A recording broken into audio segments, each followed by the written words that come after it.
جب سورج طلوع ہو رہا ہوتا ہے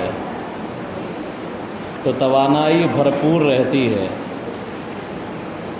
جیسے جیسے سورج چڑھتا ہے تو انسانوں کے اندر بھی توانائی رہتی ہے، بڑھتی ہے، اور جیسے جیسے سورج نصف النہار پر پہنچ کر اور ڈھلنے لگتا ہے تو انسان کی توانائی بھی ڈھلنے لگتی ہے۔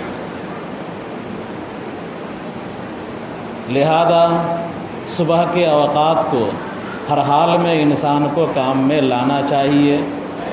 اب تو نظام ہی الٹ گیا ہے۔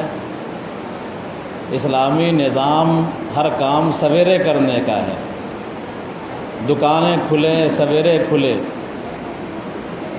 آدمی کھیت کھلیان جائے سویرے جائے، تعلیم کا ماحول سویرے ہو۔ اب تو تعلیم کا ماحول بھی اتنا ہو گیا کہ 10 بجے سے اسکول کھلتا ہے، 9 بجے سے اسکول کھلتا ہے۔ جب بچوں پر اضمحلال طاری ہو جاتا ہے، توانائی کمزور ہونے لگتی ہے، ذہن دوسری چیزوں میں مشغول ہونے لگتا ہے، تب جا کے اسکول میں بچہ پہنچتا ہے، وہ کیا پڑھے گا؟ تو تعلیم کا جو وقت ہے وہ صبح کا وقت ہے۔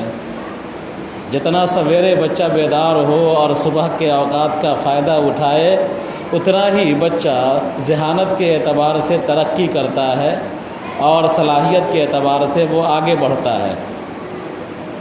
مدرسے کے بچے جو ذہین کہلاتے ہیں اور اسکول کے بچے جو کمزور کہلاتے ہیں، اس کے پیچھے یہی ہے کہ مدرسے کے بچے صبح اٹھ جاتے ہیں اور صبح سے اپنے کام میں لگ جاتے ہیں، اللہ کی کتاب پڑھنے لگتے ہیں، اللہ کی کتاب کو یاد کرنے لگتے ہیں، اور اسکول کے بچے جب یاد کرنے کا وقت ختم ہو جاتا ہے تب وہ اسکول میں پہنچتے ہیں۔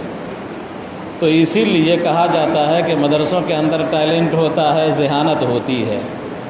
تو مدرسے کا نظام فطرت سے ہم آہنگ ہے، فطرت کے مطابق ہے، کائنات کے نظام کے مطابق ہے، اور جو اسکولی سسٹم ہے وہ فطرت کے نظام سے ہم آہنگ نہیں ہے۔